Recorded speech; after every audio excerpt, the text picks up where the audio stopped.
Multiplayer games are quite often laced with layers upon layers of progression mechanisms, largely in part to keep players engaged in the game itself, but outside of the core hooks of the core mechanics and dynamics that make it so interesting. Titles such as Call of Duty have pioneered this approach with leveling systems tied to weapon unlocks and challenges that unlock specific cosmetics, and since then this has all been layered atop with all sorts of season passes, battle passes, and more, as many of these titles have either pivoted towards a free-to-play economy or they're just trying to fleece their players for as much money as possible.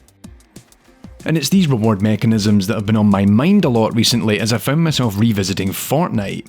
And no, I don't give a shit that you don't like Fortnite, calm down, it's a game. As the main AI in-game series is swamped with Watch Dogs material, meaning I've recently clocked in well over 40 hours across both Watch Dogs 2 and Legion, I've been once again relying more on multiplayer games as a form of escapism, be it Mario Kart 8, Sea of Thieves, or Fortnite's current season Nexus War. It's a tie-in to Marvel Comics, and having not played Fortnite much since the launch of Chapter 2, I figured it was high time I'd take another look at it. So in this episode of Smoke and Mirrors, I wanted to talk about how Fortnite's in-game challenges and pacing have slowly evolved to a point that I was happy to return for another season. So I haven't played Fortnite much since around Season 4 of the original release, and much of that came from a burnout of the Battle Royale formula. For those who haven't played a Battle Royale before, you deploy from high above the map, land with zero resources to your name, scrounge up whatever you can find and slowly eliminate opponents as the available map space begins to dwindle. The Storm, which is just Fortnite's equivalent of the genre's concept of the map circle, forces players into tighter and tighter spaces over time.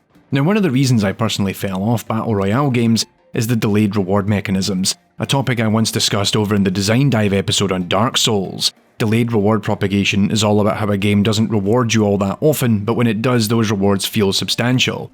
Battle Royale games are heavily built around this concept, given the Victory Royale, as it's called in Fortnite, is only achieved if you outlast every other player in the game. If you're playing as teams, then you've got 25 or more teams to eliminate, while in solo you're up against 99 other solo players. Now this is of course the crux of the game, and the payoff is being able to beat all of these other players, but those reward mechanisms are not only diametrically opposed to other popular shooters such as Call of Duty, but also when a Battle Royale only rewards victors, it means that many matches feel wasted.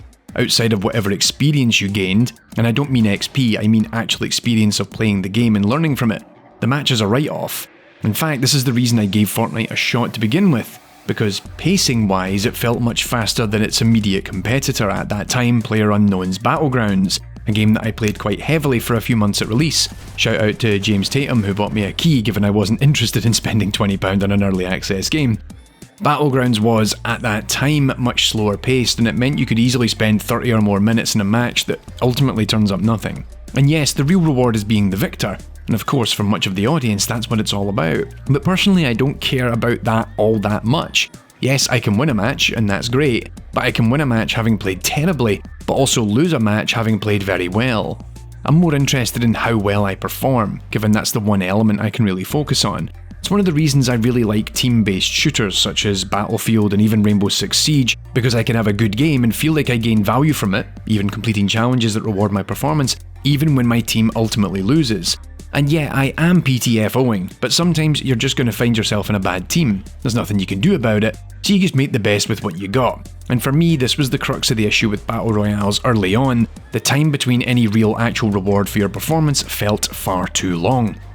And let me stress, this isn't really a fault of those games per se, but rather as a player I just don't have the same competitive mindset as most others. But over the years, Fortnite and many other Battle Royales have really worked to address this. Sadly, much of this is tied into the economy, but then almost all of them are free to play, so hey, you know, it is what it is. I can respect that. If you enjoy the game that much, you really should be throwing down a few shekels to get the most out of it. And throwing down some shekels I did, because like I said, Nexus War is a Marvel crossover. I'm a big comic book fan, and while yes, I could play as Iron Man and Groot, because it's 2020 and somehow Groot is popular now, but with a bit of effort I could play as Wolverine or Dr. Freaking Doom. That's what I'm all about. Even Storm, my queen, in her 90s outfit, no less. Sure, she's wielding an assault rifle and stuff, but you know, we can work with that. I mean, it kept me from playing more of Marvel's Avengers, which I have a lot of opinions about, and that might appear in both a Design Dive and Smoke and Mirrors when the time permits. But anyway, in amongst all of this is a more concerted effort compared to even earlier seasons of Fortnite to reward players for continued engagement. I have now successfully maxed out at least 3 battle passes in Fortnite over the last couple of years, but this one was by far the fastest, Because yes, there are the weekly challenges, some of which are rather ridiculous but fit into the style that the game lives within, and I will say I like that they even added more challenges to the Battle Pass that are character specific, but more critically it's enriched the XP and reward systems in the game. The secret to that is they've really embraced the more Call of Duty style approach to XP gains, where almost every action now carries a reward. Don't get me wrong, ever since the Battle Pass was introduced, Fortnite offered XP rewards for actions, but the earlier seasons didn't reward players as extensively as the game does now.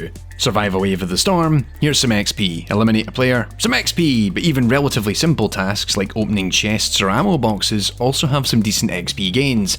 I understand for some this may seem asinine, but in a game where winning can be quite rare, it's great to see that they've thought more about how to reward continued engagement in the title. And for me, I like that I can focus on a Battle Pass challenge in a game of solo, maybe even complete it, but also given I've survived into the last 10 players, I can still get a nice XP payoff at the end. Sure, it's not as great as winning is, but the game is rewarding you enough for almost succeeding to make it feel worthwhile. Plus, even the daily challenges from back in Chapter 1 are gone and swapped out. There are now active challenges per session you can use to help give you small XP boosts, such as fishing, which is ridiculous, eliminating other players, and even mining specific materials. Plus the punch cards reward continued successful execution of specific tasks, like eliminating a player with a specific weapon, or entering the top 20 several times and stuff like that, very much like the old barracks model from Call of Duty with all the challenges in it. So for me, all of this presents a much more meaningful mode of engagement, given I can play a couple of rounds, maybe not win, heck I might not even have a top 10 finish, but that time still feels not necessarily more meaningful, but ultimately more rewarding in the long run. The Fortnite reward and XP systems have their problems, don't get me wrong, but it's really interesting to see how much the game has changed and evolved in recent years. Essentially becoming much more than its Battle Royale roots, to something that is much more social and playful. I get that it isn't everyone's cup of tea, but it's still my Battle Royale of choice. Sadly, despite how much I want to like Apex Legends, I just can't reconcile my grief over it not being Titanfall 2. Anyhow, I'm gonna go and lament the downfall of the greatest shooter in modern times, and you can like, subscribe and all that other stuff. Heck, go watch my design dive on Titanfall 2, because everyone should love that game. Have a good one folks, let me know if you're playing Fortnite or other online Battle Royale shooters, or if I'm being the only one in his late 30s still playing games like this. Catch you later.